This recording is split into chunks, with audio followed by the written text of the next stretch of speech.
Salve players, Gold aqui, sejam bem-vindos a mais um vídeo do canal, voltando aí com conteúdo no YouTube, né? Devido a algumas situações, fiquei um tempo sem gravar, acabei sendo assaltado, aconteceu muita coisa nesse ano, mas consegui aí um celular novo e voltando com conteúdo aqui no YouTube, mas eu tava postando bastante coisa no meu Instagram.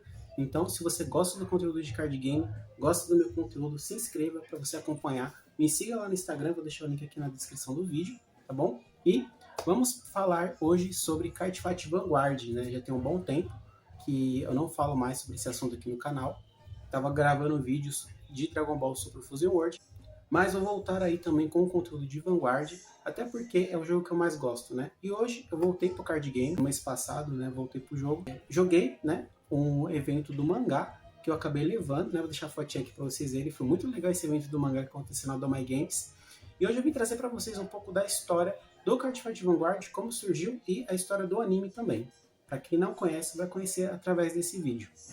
Então, antes de começar esse conteúdo maravilhoso, ano passado eu fiz um vídeo, vou deixar o card aqui em cima, falando sobre alguns card games, passei algumas notas, né, sobre card game, falando sobre comunidade, preço, e eu comentei sobre a comunidade de Cardfight Vanguard, né, porque estavam acontecendo algumas situações, e aí eu dei uma nota baixa para a questão da comunidade, de nota 5, e hoje eu vim revogar essa nota para nota 8, tá? Por quê? Porque eu voltei para o card game, voltei para a comunidade de Cardfight Vanguard, e eu percebi que algumas situações mudaram bastante, e por enquanto tudo tranquilo, tudo lindo, maravilhoso, e a comunidade está se ajudando para o jogo começar a crescer novamente aqui em São Paulo. Ou indo ao conteúdo, como que surgiu o Cardfight Vanguard? Cardfight Vanguard surgiu lá em meados de 2011 através do mangá, né? E depois virou uma animação, virou um anime. E, por incrível que pareça, o criador de Cardfight Vanguard é o Akira Ito, que teve a mesma parte de design, né, do Yu-Gi-Oh! Então, meio que ele trabalhou nas duas obras, né? Boa parte, né, do Cardfight Vanguard em si, com certeza foi inspirado em Yu-Gi-Oh! Mas teve as suas características principais, porque até o Cardfight Vanguard é um jogo bem único e bem diferente em questão das suas mecânicas. Eu já trouxe vários vídeos no canal ensinando a jogar Cardfight Vanguard. Vou deixar um card aqui em cima, mostrando o último vídeo que eu gravei, né, ensinando a jogar Cardfight Vanguard, para vocês entenderem como funciona também um pouco das mecânicas do jogo em si, que eu não vou focar tanto nesse vídeo. Esse vídeo é mais sobre a história, para vocês entenderem o que é o Cardfight Vanguard. Iniciando em 2011, teve um total de 8 temporadas, tá? Contando desde 2011, do clássico, até hoje em dia, né? Então, o anime continua saindo, né? As histórias continuam sendo produzidas do jogo e no anime também, né? E assim como o Yu-Gi-Oh!, né? Que foi aí até um tempo, até o último arco foi o Overrace, e aí agora tem um novo arco, né? Que ficou lá na Ásia, né? A questão do anime, do jogo, meio que foi um reboot, né? Não seguiu o Yu-Gi-Oh! Tradicional. No Cardfight Vanguard, o anime acompanha o card game. Então, tudo que sai no anime, ele sai também nas edições pro físico no card game. Como começou o anime de Cardfight Vanguard? O anime começou com o nosso protagonista sendo Sandal White, né? Inicialmente, ele foi apresentado como um personagem tímido, né? Que tinha poucos amigos, ele é introvertido, né? E um mundo onde as pessoas jogavam, né? O Cardfight Vanguard até então era o jogo mais popular, né? Nesse universo. E o antagonista, que é o Kaitoshi, ele até então é o duelista mais forte ali do momento, e ele dá uma carta pro White, né, que é o Blaster Blade, e através dessa carta o White descobre o jogo, monta o seu primeiro baralho e começa ali a interagir com os outros personagens ali na loja, começa a entender como o card game funciona, e fecha o deck do Royal Paladin. O Cardfight Vanguard, inicialmente, ele teve clãs, foi 24 clãs, distribuídos em 6 nações, sendo United Sanctuary, Dragon Empire, Zul, Dark Zone, Megalanica e Stargate. E através dessas nações eram divididos esses 24 clãs e o Royal Paladin era um desses clãs. E aí o White vai se aprimorando, vai jogando, vai fazendo amizade com outros personagens. E é quando a gente tem o primeiro plot, que é o plot do Ren Suzugamori, né? Que ele lidera um dos times que tem, né, do card game, porque existem torneios de times e tal, né? E aí o time é o AL4, né? Que é formado pelo Ren e mais 3 pessoas de confiança dele, que são os outros personagens. E o White também monta o time que ele for, né? Que representa um trevo de 4 folhas. Também se junta com o Kamui, com a Misaki, com outros personagens para estar formando esse time. E aí, conforme o decorrer da história vai desenrolando, a gente conhece o Ren e eles duelam, e nesse duelo o Ait perde. E o Ren está com um deck diferente, que é o Shadow Paladin, que é uma versão reversa, né, uma versão maligna do Roya. E aí o White vê aquele poder, descobre. Só que o Ren, ele tinha uma habilidade especial chamada Psyqualia, né, que é trabalhado esse poder ocular no Vanguard. A pessoa que desperta o Psyqualia, ela tem uma visão do futuro, então ela consegue ver quando ela vai ganhar um jogo, ela consegue ver se ela vai tirar um trigger, que no jogo tem triggers. Então ele tem esse poder de visão. Através desse poder de visão, o Ren ganha do White. E aí o White também desperta esse poder do Psyqualia quando ele usa o Shadow Paladin.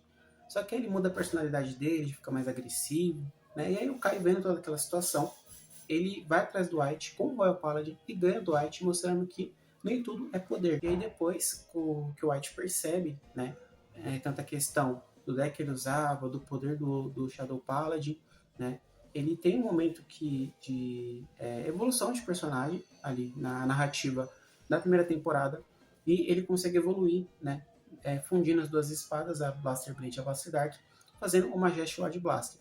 E com esse novo poder, ele vai atrás do Ren para poder abrir a visão do Ren, para tentar ganhar dele. E a gente tem a primeira batalha, né, sendo em um torneio, onde o Ren vai para a final, o White também acaba indo para a final, né, depois de ter todo o desenvolvimento, duelando com o deck dele e tudo.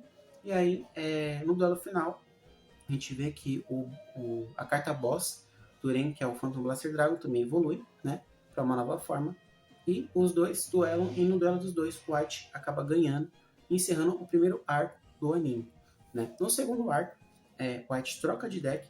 Como o anime ele conecta com o card game, então foi para vender mais cartinha, para apresentar mecânicas novas, né. A segunda temporada ela é focada no arco da Ásia, né? Então tem o circuito da Ásia, né, que é um grande arco focado apenas em torneio, e aí é apresentado pra gente novas mecânicas, como mecânica de Limit Break, são apresentados novos clãs, como Gold Paladin, Narukami, né, dentro dos 24 clãs, e a gente tem um novo antagonista, vilão, né, que seria o Leosorio, que apresenta pra gente um novo clã, que é o Aquaforce. Então, na segunda temporada mesmo já entra bastante coisa nova, tanto pro card game, pro anime, e a gente acaba conhecendo mais coisas e mais expansões do Vanguard.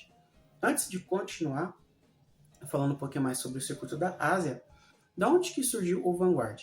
Na história do anime, existe o planeta Krei, e esse planeta é como se fosse um reflexo da Terra, só que uma lore, como se fosse Ragnarok, como se fosse anime de fantasia mesmo, né? E seguindo esse conceito, o Vanguard também tem os reinos, tem os clãs que são representados nas cartas. Então, a lore do Cardfight Vanguard é representada no card game, né, através do anime, né, e dessa lore. E através disso você começa a entender e a conhecer mais sobre os personagens, sobre as cartas que são chamadas de units, e começa a conhecer mais sobre a história, né? Então, a lore do jogo, tanto do jogo e do anime, são bem conectadas, e através dessa conexão você acaba se conciliando com um certo personagem, com um certo deck, com um certo clã, e acaba gostando da história e da lore. Eu mesmo gosto bastante do Royal Paladin, de tudo que representa, até porque o Royal Paladin vem do conceito da tábua redonda do Rei Arthur, tanto que o Alfred, que é o líder dos cavaleiros, é representado pelo Rei Arthur, e o Blaster Blade é representado pela Excalibur. Então, só por essa lore já sempre me chamou muita atenção. Então, para você que ainda não conheceu a história de Vanguard, não conhece a lore, não conhece os decks, acho que compensa você parar um pouquinho, dar uma analisada, pesquisa no Google, ver como é, porque vocês vão gostar bastante. Eu mesmo sempre fui muito apaixonado pelo jogo, pela lore, e pelas cartas que realmente são muito bonitas, pelo menos na minha opinião. Deixa a opinião de vocês aqui nos comentários do vídeo, beleza? Bom, continuando com a história da lore, a gente tem esse plot de torneio, que é um plot muito grande, tem bastante duelo na segunda temporada, bastante desenvolvimento, a gente é apresentado a evolução dos novos decks, né? E no arco final desse circuito da Ásia, o White enfrenta o Léo, né, com o Aquaforce, que está 100% upado, deck roubado ali, faz multi-ataque e tal, né?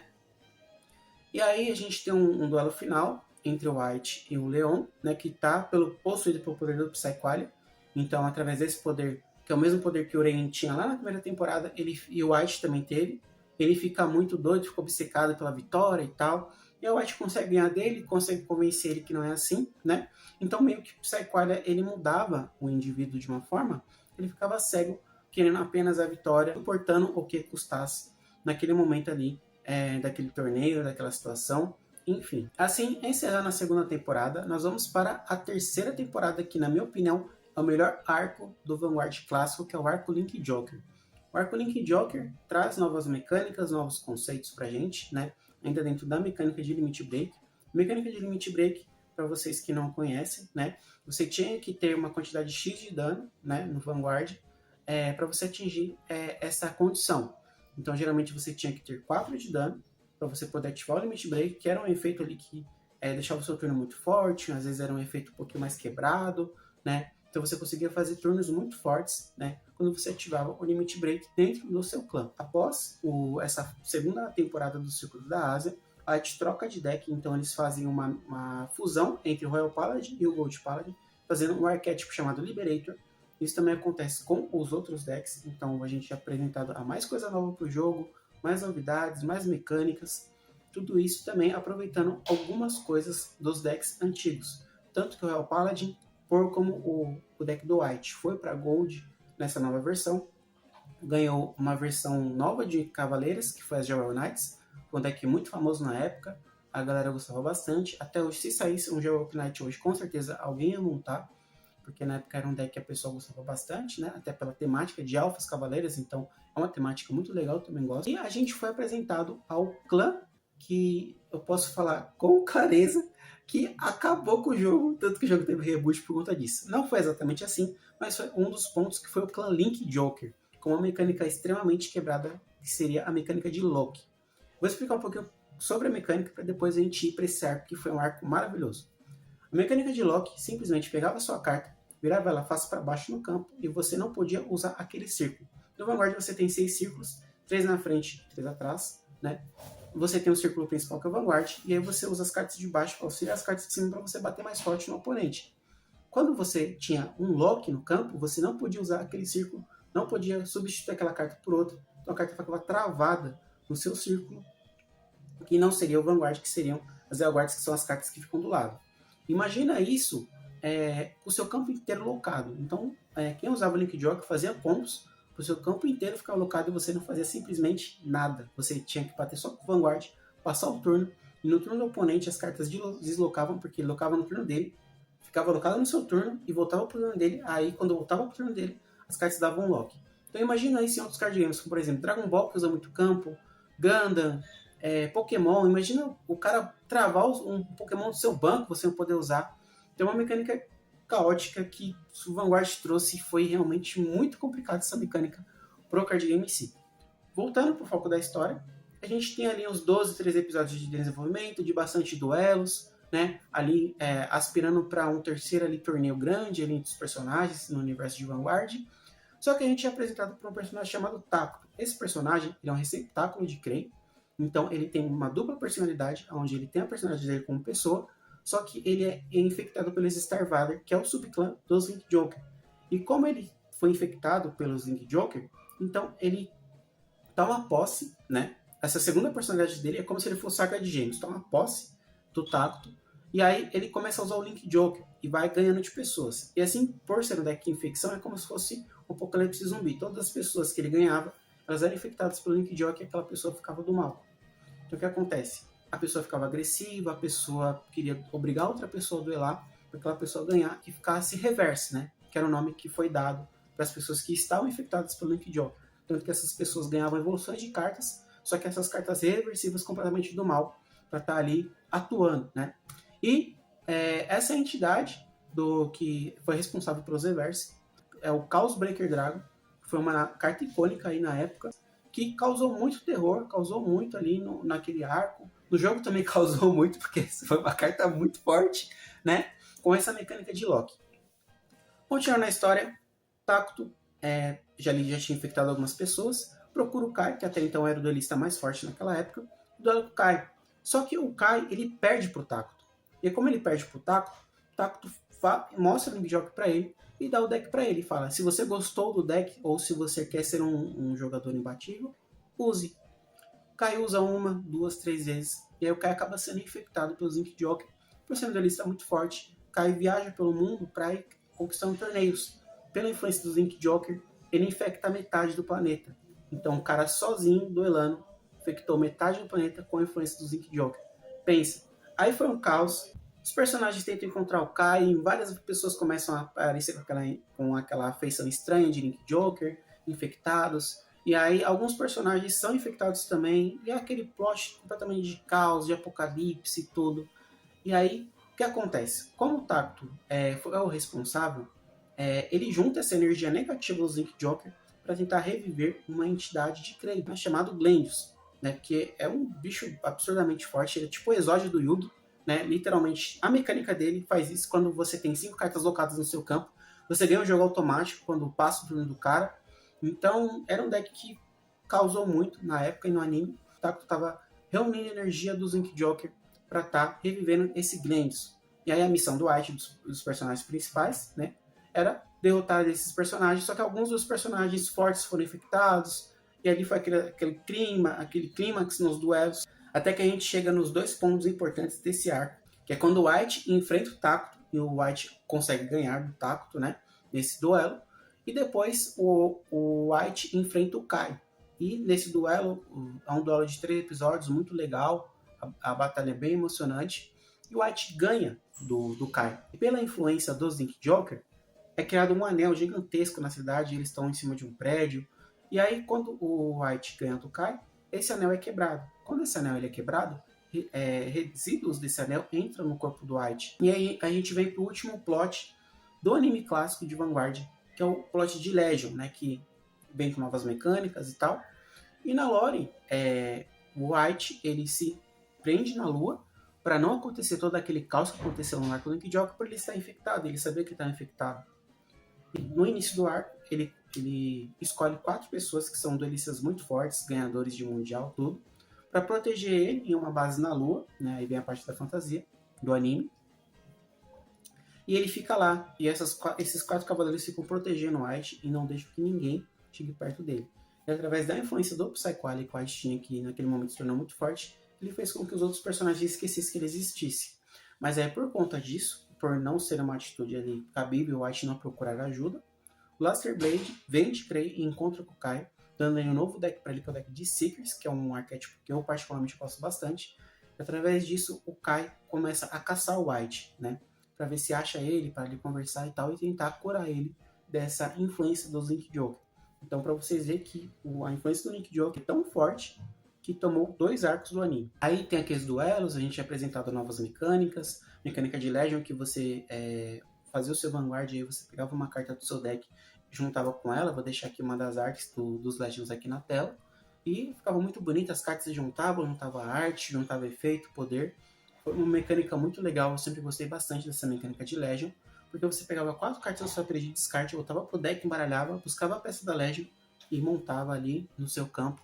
Foi uma época muito legal, tanto que essa mecânica foi introduzida junto com a mecânica da G, que eu vou falar mais pra frente, no Vanguard Zero, mas infelizmente o Vanguard Zero já saiu de ar, mas foi um jogo aí que até um tempo atrás ficou bem, teve um pico muito legal, teve bastante gente que jogou, bastante gente que usou porque era de celular, né? Se eu tivesse com celular bom, eu estaria jogando até hoje, né? Antes de ser desligado ali das fontes, que ele foi um jogo que foi por um tempo determinado ali, né? Na época de 2022, 2023, que foi o ano que encerrou. E ele começou ali, se eu não me engano, em 2019, 2020. Ele ficou pouco tempo no ar, mas foi um joguinho bem legal. Bom, continuando, aí mesmo esses plots e tal, o Kai consegue achar o White, ele duela, ali o White está com uma forma completamente corrompida do deck dele, mas passou esse arco, aí a gente encerra o Vanguard clássico com essa leva de personagens. Bom, eu resumi aqui alguns pontos, né, para o vídeo não ficar muito longo, mas se vocês terem interesse de ver, eu recomendo muito, pega do clássico até o arco Link Joker, que vocês vão gostar bastante. Eu particularmente acho o clássico fenomenal, já assisti várias vezes, tanto todos os arcos, o arco Link Joker, então, nossa, assisti umas 10 vezes, porque é muito legal. Eu acho que a história ela é bem rica em pontos, em detalhes que você olha e fala, nossa, aconteceu isso dessa forma e tal. Então, eu recomendo bastante, porque anima muito. Você acaba se hypando quando você assiste. essas temporadas do clássico. Depois a gente vem para a saga da G, que já muda o protagonista é o Crono. A G acontece em alguns anos no futuro, então a gente tem um time skip no Cardfight Vanguard, e a gente é apresentado com um extra deck no jogo. Então, a partir desse momento, depois desse time skip, entram as G-Units, que literalmente são extra deck, você tem uma área separada no seu campo, então quando você paga o custo, a carta entra e junta poder, efeitos que você pode fazer, e aí a gente tem várias unidades novas para os clãs, vários decks novos, várias temáticas. A gente tem a mecânica de Generation Break, que ela é uma mecânica que acaba ali interagindo, né, com o seu extra deck. Então você tem aí uma nova leva de cartas e de mecânicas no clássico ainda, tá? Então todas as cartas do clássico, né, da primeira coleção até o momento da G, você montava um deck, você usava todas, né, porque o Vanguard não tem rotação, tem banish ali para nerfar algum deck, como qualquer outro card game, e você utilizava as cartas novas, então você poderia usar todas as cartas da sua coleção até esse momento da G, tá? O Vanguard teve reboots, mas eu vou chegar nessa parte mais pra frente no vídeo. E continuando, né, sobre o anime da G, o Crono, ele já é um personagem um pouco mais descolado, já tem mais personalidade, então muita gente também já gostou mais do Crono do que do White, pela narrativa do Crono em si. E a gente é apresentado um novo clã, que é o Gear Chronicle, que a gente é apresentado no Chronojet Dragon, né, foi uma carta ali que muita gente gostou bastante, até pela mecânica de tempo, né, então é um deckzinho que ele é bem legal, bem gostoso de usar até hoje, né, nos tempos atuais. E foi ali interpretando um desenvolvimento de personagens, teve bastante jogos na lojinha, né, que sempre teve a lojinha de card game, ali no cenário de Vanguard. E a gente tem o primeiro plot de torneio, onde é apresentado o primeiro rival do Crono. Ali também teve os amigos dele, tem o Xion, tem a Tokoha, né, que tá em os clãs. O Xion joga de Royal Paladin e a Tokoha joga de Neo Nectar. Então a gente tem o plot desses personagens. E aí o Crono, logo de primeira, ganha o primeiro torneio, que é o Gear Chronicle, é um pouquinho roubado sim, sempre foi. Ele enfrenta ali o Ryuzo, né, com o Shadow Paladin, mas acaba levando ali na final e ganhando o torneio. O segundo arco da G, ele é um arco mais de desenvolvimento, é um arco ali mais de fantasia, onde a gente é apresentado o vilão da história, e esse vilão, ele tenta ali, de alguma forma, com a influência de Krei, dos decks, de voltar no tempo para rejuvenescer, porque ele tem uma doença, e aí ele junta cartas que são os Zodiac Time Beast, né, que ele vai coletando ali de pessoas, vai roubando, né, para ser mais exato. E aí o Crono mais os amigos dele tentam barrar ele nesse arco. E aí o Crono, na primeira temporada, ele evolui o Chronojet Dragon. Aí o Chronojet Dragon vai para sua segunda evolução. E ele consegue ali bater, né, esse personagem. E ele acaba ganhando, né. O terceiro arco da G vem um arco mais longo, né, que seria um arco ali também de desenvolvimento, de torneios. E a gente vem com o plot principal, que aparece o personagem Noah, que ele tem um Link Joker, tem a evolução do Chaos Break Dragon, então sim, o Link Joker voltou a ter influência no universo de Vanguard, ali na época da G, só que ele veio com um plano mais arquitetado para tentar reviver um dragão chamado Gize, que seria um dos deuses de Krei, né? E Gize, ele tinha os seus servos, que eram os Zeroth Dragons, e todo esse terceiro plot ali da G é entre esses dragões, entre pessoas que foram escolhidas para ser receptáculo desses dragões. Esses Zeroth Dragon eram cartas muito roubadas, tá? Então, quando ele entrava, é como se a pessoa tivesse ali uma carta coringa muito forte para ganhar o jogo. Foi um arco muito legal de desenvolvimento. Nesse meio tempo da G, desde o primeiro até o último arco, apareceu todos os personagens clássicos pelo time skip. Apareceu Kai, Kamui, apareceu vários personagens. Apareceu o Ren com Legend Decks, que eram decks elaborados ali da época, né? Então você tinha os personagens clássicos com evoluções, então isso foi muito legal ali no arco da G. E após isso, ali mais pro final, apareceu o White ali voltando, né, como protagonista, e foi trabalhado nesse final de arco da G os dois protagonistas do anime, tanto o White e o Crono, ali para tentar desvendar o que estava acontecendo entre esse plot dos Zeroth Dragons, tanto que no final o Gize acaba sendo revivido, né? E com o Gize sendo revivido, a gente tem aí um duelo de trios, né? Entre o protagonista, que seria o Crono, a Tokoha e o Xion, contra o Gize, que achou um receptáculo, que foi o Kazuma, que foi um personagem que trouxe um novo boss pro Shadow Paladin na época, que foi o Ward. Muita gente também gostou muito do Luard, de como foi esse plot. E aí, no final, o Guise acaba dominando esse personagem, né? Revivendo, e aí sendo o boss final do clássico. E o Xion, o Crono e a Tokoha conseguem ganhar desse personagem, finalizando aí o arco da G. Como eu comentei com vocês, dei uma boa resumida em alguns pontos, mas tem muita história, tem muito duelo, tem muita lore. Então, se vocês querem acompanhar, todos esses episódios que eu falei até esse momento tem no YouTube, só que a legenda é em inglês. Vocês podem ver na Crunchyroll também, lá tem todos os episódios do Card Fight Vanguard, e provavelmente lá tá legendado. Então compensa vocês darem uma olhadinha lá também. Após isso, nós tivemos um hiato no anime e nós tivemos o nosso primeiro reboot, que acabou com a comunidade aqui de players, porque o pessoal era muito ligado no Vanguard, a comunidade era forte. Nessa época eu cheguei em alguns torneios e tal, tinha bastante gente, na Epic Games tinham eventos valendo box da época, já cheguei a jogar torneio de Vanguard de 40 players, mas foram poucos, mas cheguei a jogar aqui em São Paulo. Só que esse reboot meio quebrou as pernas do jogo aqui, né? E a gente foi apresentado a Veera, que era uma releitura da primeira temporada, então teve toda aquela galera, Kai, Aichi, todo mundo, né? Só que com a história original do mangá. Então, o anime até esse ponto, ele mudou alguns pontos do mangá, então ele não foi 100% adaptado, né? Mas, através desse arco da V, eles adaptaram mais coisas do mangá, só que em animação. Resumindo, o arco da V, ele é basicamente uma releitura do primeiro arco até o final do arco Link Joker, só que com alguns acontecimentos diferentes e alguns personagens novos como o Ibuki, que veio ali com um deck de Messiah. Messiah é um dos deuses de Krei. Como foi um reboot, então o jogo ali recomeçou do zero, nova mecânica, ali o mesmo conceito de units, de triggers e tal. Por conta desse reboot, a player base deu uma boa enfraquecida. Muita gente que jogava até ali o final da G parou de jogar porque não se sentia mais confortável, porque ficou aquela insegurança, né? Pô, o jogo rebootou e tal. Teve questão de power creep, mas eles poderiam ter arrumado, poderiam ter feito uma coisa diferente. Mas a empresa da Bushworld decidiu rebootar o jogo. E esse formato da V, ele durou 2 anos. Isso mesmo, ele durou de 2018 até a metade ali de 2021. Porque foram feitos alguns testes que deu para perceber ali para quem jogou. Eu comecei na V, jogando físico, então que eu peguei ali 100% full time da V, né? Tanto que eu tenho algumas cartas até hoje, que eu guardei de coleção. Então você teve ali um período de 2 anos jogando ali e tal, né? Infelizmente veio a pandemia, então pra gente esse tempo da V foi encurtado por conta da pandemia. Muita gente teve que parar de jogar por conta da pandemia, foi toda aquela loucura que a gente sabe como foi. E nesse meio tempo a gente foi apresentado ao terceiro reboot do jogo, onde a gente veio com a The Era, que na verdade essa The Era, ela é uma continuação direta do clássico da G, só que anos no futuro, com outros personagens, outra história, outra narrativa.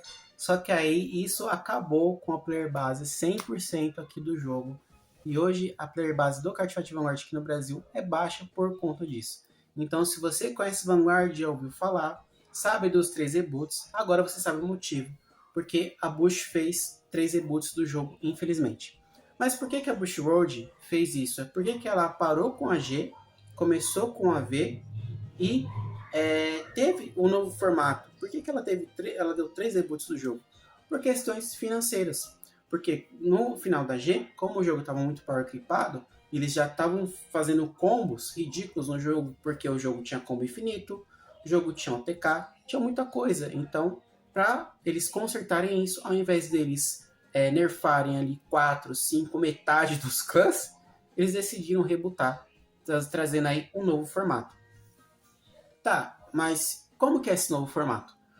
Novo formato apresentado pra gente como o anime de Card Fight Vanguard Overdress, que iniciou em 2021, e ele trouxe muitos conceitos diferentes e muitas coisas que arrumaram o Vanguard clássico. Como assim, Gold? Bom, ao invés de ter 24 clãs, vamos apresentar as 5 nações, e essas 5 nações você tem raid deck. Então você tem um líder, agora você tem um líder que ele evolui, e ele é fixo no seu campo. Ele vai ficar ali no círculo principal do Vanguard, mas você tem uma área especial, que é a área do líder, que você vai evoluindo ele. Assim como Dragon Ball, que tem um líder, One Piece, que tem um líder, porém você evolui o seu líder, de grade 0 até a grade 3. Então foi o primeiro ponto que arrumaram, porque antes não tinha essa questão de líder no jogo. As 5 nações foram para facilitar de você escolher um boss, né, e montar o seu deck em cima disso. Então você pode comprar o Nation Set e ter todas as cartas desde o começo, quem conseguiu fazer isso, ou você pode escolher um boss específico e montar um deck daquele boss. Então isso foi para facilitar as pessoas a ter o acesso às cartas, né, a ter acesso a algum deck específico. E quais são essas nações? Keter Santuário, que ela implementa todos os decks do elemento de luz, como Royal Paladin, Shadow Paladin, Oracle Team Tank, Gênesis, que eram clãs da época que eram muito conhecidos. Dragon Empire manteve o mesmo nome, então você tem ali todos os decks e nações de dragões. Stoichek, que misturou Zoo e Megalanica. Branch Gate, que tem o mesmo conceito dos Star Valleys, como eu comentei, de outros decks também, né? E Lyrical Monastery, que até então era Megalanica, que era conhecido por Bermuda Triângulo, e tinha uns clãs ali e tal, né? Só que agora é focado nessa nação. Você pode escolher ali um boss para você montar o seu baralho. E apresentando essa narrativa, o anime Overdress, a primeira temporada ela foi uma temporada mais leve e mais de desenvolvimento de personagens. Então a gente não tem tantos duelos na primeira temporada, a gente tem mais da metade dessa temporada para o final. E a gente conhece um novo protagonista, que é o Yu Kondo, que é um protagonista ali mais família. Ele ali tanto deixa a irmã dele vestir ele de menina, de boneca, né? A gente tem outros personagens que são mais bem trabalhados, como o Danji, que acaba sendo o antagonista dessa primeira temporada. A gente tem o Toya. Então a gente tem vários personagens que são apresentados. Nesse primeiro plot de desenvolvimento, a gente descobre que tem aqueles times, porém esses times têm bandeira. A gente tem o time Blackout, que é o time que o Yu entra, a gente tem o Daybreak, e a gente tem outros times, né, que eles disputam ali para ter o controle do time mais forte da cidade. Então é um plot bem legal, tanto que no final a irmã do Danji, que ela é cega, que é a Mirei, ela duela com o Yuyu. O Yuyu evoluiu o deck dele, né? Aquele plot do Vanguard tradicional que a gente conhece. Ganha da Mirei, assim finalizando o primeiro arco. E aí a gente começa a ter mais duelos mais ativos mesmo no segundo arco do Overdress. E o segundo arco do Overdress é trabalhado um Deluxe, né? Que seria um torneio grande ali, né? Assim como os plots antigos. E a gente começa a ter mais duelos. Como a gente foi apresentado na primeira temporada, os personagens, então a gente já tem, não é tão apresentado assim, entram personagens novos, mas a gente tem mais duelos, tem mais narrativa. Só que o Overdress, o anime foi reduzido, então antes a gente tinha mais de 50 episódios no anime, tinha bastante episódios ali na temporada, e agora foi reduzido a 12 episódios, se não me engano, 12, 13, até 14 episódios por temporada. Então eles encurtaram, ali as temporadas duravam ali no mínimo 4, 5 meses, e foi dividido ali por 2 temporadas por ano, desde 2021, e vem nesse ritmo, tá? Então, também se você quiser começar a assistir do Overdress, você também pode começar. Você vai ter ali uma primeira temporada com menos duelos e mais desenvolvimento, mas a partir da segunda temporada começa a ter duelos no mesmo ritmo do Vanguard clássico, beleza?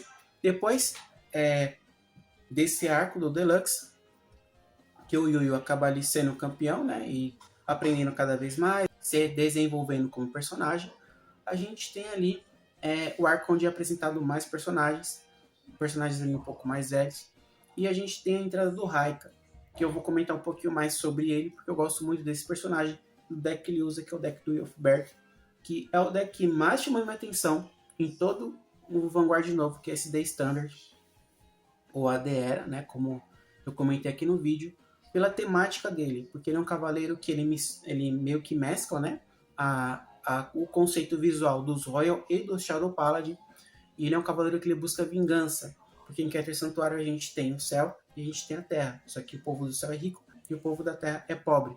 E aí o Yofberg, ele busca igualdade, então ele quer derrubar os ricos do céu, dando igualdade social, né, através da sua força, que é a mecânica dele chamada de Revoldress. Então ele tem várias armaduras, ele tem várias formas que ele vai adquirindo para ter mais poder, para conseguir derrotar o povo no céu. Então a lore dele é insana, quem quiser também procurar. Ele me lembra muito Batman pela temática dele, eu acho ele muito louco. Para mim é o deck que eu mais gosto e já montei ele várias vezes, vou continuar montando, porque eu acho que é um personagem insano, gosto muito dele.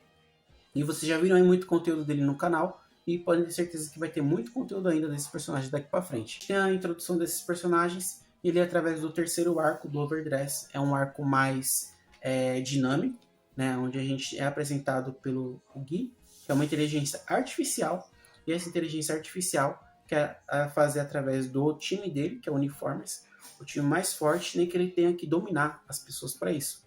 E o irmão dele, que é o Jink, que cria o Gui, ele começa a perceber essas influências e sai do Uniformes e quer achar uma forma de derrotar, né, o Gui. Isso é meio do plot. E aí ele conversa com o Yuyu e tal, né? E aí o Yuyu, com a ajuda do Jink, vai até o Gui, acontece vários duelos, acontece várias situações, né? Um dos personagens também chega a entrar em coma, por conta que ele duela com o Gui e perde. Como ele tinha uma influência muito forte, aí o Gui acaba dominando ele. Então, se você quer saber mais informações desse plot, assista o anime, tá? E aí, através disso, o Yuyu duela com o Gui e ganha dele, né? E aí a gente tem o encerramento desse plot do Yu Yu Kong. Então, essa primeira parte do Overdress durou ali mais ou menos de os 3 arcos e meio, durou os primeiros 3 anos ali do Overdress. Em 2024 a gente veio com um novo arco, com um novo protagonista. Porém, calma, a gente não teve outro reboot. Tá? Entrou um novo protagonista dentro do Overdress, dentro do The Standard, que é o Akina. Voltando aí com Keter Santuário, ali lá dos primórdios, que o Royal era o deck do protagonista. O Yu jogava com Dragon Empire, então ele teve o Nirvana, que foi evoluindo. Teve o Trickster, que era ali o boss dele considerável, como o Blaster Blade era pro White, o Chrono Jet era pro Chrono, o Trickster era pro Yuyu. A gente é apresentado ao Rezael, que veio, que é um anjo cavaleiro, e a gente teve a apresentação do Rezael com uma nova mecânica chamada Divine Skill. Essa Divine Skill, para vocês assimilarem, era como o V-Astro de Pokémon. É uma mecânica muito forte, quebrada, mas você ativava uma vez no jogo. Então, isso é adaptado para o card game. Você fazia, por exemplo, o Rezael, que é esse anjo muito bonito, né? Você fazia o Divine Skill dele uma vez por duelo, e aí você não usava mais naquele duelo essa habilidade. Você usava ali um momento X para você fazer o efeito do Rezael, né? E aí você não poderia usar mais. Isso com todas as cartas que ganharam o Divine Skill, além do Rezael. A gente tem um novo plot ali, o plot principal. A Akina tem a irmã dele que ela é doente, né? E ele precisa achar a cura, só que ele não consegue. E aí vem um dragãozinho de Crei e fala para ele que se ele duelar no Arco dos Milagres, né? Ganhar vai ter um desejo. A Akina aceita pela construção da irmã dele. Outros personagens também aceitam o duelo, né? E é apresentado pra gente Divine Skill nesse arco. Eu particularmente gostei muito desse arco, tanto que eu assisti mais de uma vez. E eu recomendo também para quem não conhece assistir, porque é muito top. A forma que as coisas vão acontecendo, a animação é muito bonita, então é uma animação de alto nível. É um anime atual de card game, eu acho que vale muito a pena você assistir, porque é muito top, tá? Eu gostei bastante. No final das contas, Akina ganha, né? Realiza o desejo, e a irmã dele acaba sendo curada, né? Da doença que ela tinha. E só que a gente tem um plot aí, que a irmã dele vem do futuro para tentar impedir o Akina e tal, né? Tanto que eles duelam no final. Só que ao invés da irmã dele voltar pro futuro, ela fica ali com eles naquele momento. E aí a gente tem um novo arco de Deluxe na continuação do Divines, né? Que foi o último arco que foi apresentado pra gente, né? Que teve ali, foi dividido em 2 partes. O arco do Deluxe e o final arco do Deluxe, que é ali com os classificados que jogaram. Encerrando aí esse ano de 2025 com esse arco, beleza? Bom, agora que a gente falou muita coisa sobre anime, dei muito spoiler para quem ainda não assistiu. Eu resumi algumas coisas, assista porque vocês vão gostar bastante da narrativa. Se não quiser assistir o clássico, assiste o Overdress. Se não quiser assistir o Overdress, assiste o da V. Porque como são reboots, então cada um acontece de uma forma diferente. Se você quer assistir um anime mais atual, assista o Overdress, porque você vai ver muita coisa que eu não comentei aqui, de plot, desenvolvimento, né, e vocês vão gostar bastante, beleza? Agora falando como que vai ser o Cardfight Vanguard em 2026, o que vai acontecer? Vai ter outro reboot, não vai? Bom, em 2021, quando a Bushworld apresentou pra gente esse novo formato, ela tinha a pretensão de fazer esse formato até em 2025, sendo 5 anos de formato, né? E trazendo pra gente toda essa experiência desse novo formato que foi jogado, né, pelas pessoas, para quem quis ficar no jogo, né, para as pessoas que gostam, são apaixonadas pelo jogo e acabam voltando para o card game, né? Só que Eu fiz uma pesquisa, Bushworld vendeu mais de 40 milhões de ienes, que dá mais de 1 bilhão de dólares, tá? Com o faturamento do Cardfight Vanguard nesse formato novo. Então, desde 2021, o Card Game expandiu, além da Ásia, expandiu para 10 países, as cartas foram impressas em outras línguas também, e o jogo ganhou uma popularidade muito boa depois desse reboot de 2021. E tudo que foi adaptado da Vera veio para o formato da D, né? Então dá para a gente entender que a Vera foi um formato que foi de experimento, né? Para Bushworld, para ela entender ali algumas mecânicas diferentes que elas colocariam no formato da Dera. E não tem por que eles rebutarem o jogo novamente, pelo menos no ano que vem ou em 2027. Na última live eles fizeram um anúncio que ia estender o projeto da Dera até 2027. Então dá para entender que foi pela questão lucrativa que eles tiveram no formato e por todas as novidades que eles vêm trazendo, né? Então a gente teve bastante novidade, bastante mecânica desde quando o formato rebutou em 2021. E a gente tem um novo arco que vai vir agora, que é um arco de What If, né, que bastante gente conhece, para quem acompanha a Marvel, que trabalhou ultimamente com esses arcos de What If, de realidade alternativa. E algumas das unidades já foram reveladas na próxima coleção, que vão ter formas alternativas em outras nações. Vou deixar a foto aqui também para vocês verem, né, no vídeo. Então, sinal que vem muita coisa nova por aí, vão vir mecânicas novas, vão vir cartas novas e decks novos para você estar entrando no jogo. E para você que ainda não conhece, tá conhecendo, nem que seja só o anime, nem que seja só online, mas você tá tendo um contato com o Cardfight Vanguard. A gente pode esperar aí pelo menos nos próximos 2 anos muita novidade do jogo. Vão ser mais 4 temporadas de anime, 2 temporadas em 2026 e 2 temporadas em 2027. Vamos ver até aonde vai o Cardfight Vanguard nesse novo formato. Tá, Gold, mas beleza. Então a gente tem bastante lore, tem bastante história, tem produto. Mas como que tá a distribuição e a player base aqui no país? Nesse exato momento, a player base de Cardfight Vanguard é uma player base baixa, né? Tem ali uma média aqui em São Paulo de 10, 12 players. Essa média também se estende ali pelos outros estados. Mas a gente tem, até o momento, 2 lojas oficiais aqui em São Paulo. A gente tem a Doma Games, que sempre tem os torneios todo sábado. Então, se você for na Doma Games, vai ter a galera jogando Cardfight Vanguard lá. E a gente tem a Dominária, que vai começar a trazer os produtos de Cardfight Vanguard e as promos, né, nos torneios. Então, já tem um tempinho que a Dominária estava atuando ali, né, com os torneios, mas eles vão trazer os produtos. Então, em 2026, a premissa é que melhore o formato e melhore ali para a gente que joga o card game a questão de torneios e eventos com produtos oficiais aqui em São Paulo. Também há boatos que a Miruru vai oficializar, então vamos ter aí até 3 lojas rodando o Cardfight Vanguard, tendo torneios semanais, né? Tanto de semana e de final de semana, e também os produtos que vão estar vindo aqui para as lojas de card game, tanto aqui em São Paulo e as outras lojas também. A gente tem também a Arena RPG, que é uma loja que fica em Bauru.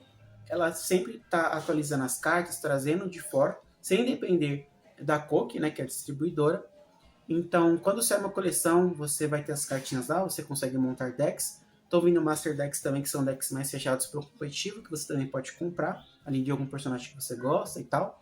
Você também pode importar de fora, para estar fechando ali o seu deck, com as cartas que foram sendo atualizadas nas coleções, né? E eu vou deixar o site da Arena RPG aqui na descrição, para vocês poderem estar dando uma olhadinha nas cartas, nos preços, e tá ali, de repente, fechando algum baralho para começar a jogar o card game. Beleza? Bom, galera, esse foi o vídeo. Espero que tenham gostado, contando aí um pouco da história do anime de Cardfight Vanguard, contando um pouco do cenário aqui no Brasil, e vamos torcer aí para estar melhorando. Bom, galera, esse foi o vídeo. Espero que tenham gostado. Não deixe de deixar seu like, de se inscrever no canal para estar fortalecendo a minha volta com o conteúdo aqui no YouTube. Espero que ficou bem detalhado ali. Se vocês ficaram sem entender alguma coisa, se vocês têm alguma dúvida, deixe na descrição. Se vocês querem algum ponto específico desse vídeo, querem alguma das histórias do Vanguard, com mais detalhes, com mais informações, deixe nos comentários também, que eu vou analisar para estar fazendo esse conteúdo para vocês. Beleza? E vou ficando por aqui. Me aguarde até o próximo vídeo, vai ter bastante conteúdo aqui para vocês, tanto de Vanguard, Dragon Ball e outros card games também, beleza? É isso, galera, tamo junto. Tchau, tchau a todos, um ótimo final de semana e até mais. Valeu, fui!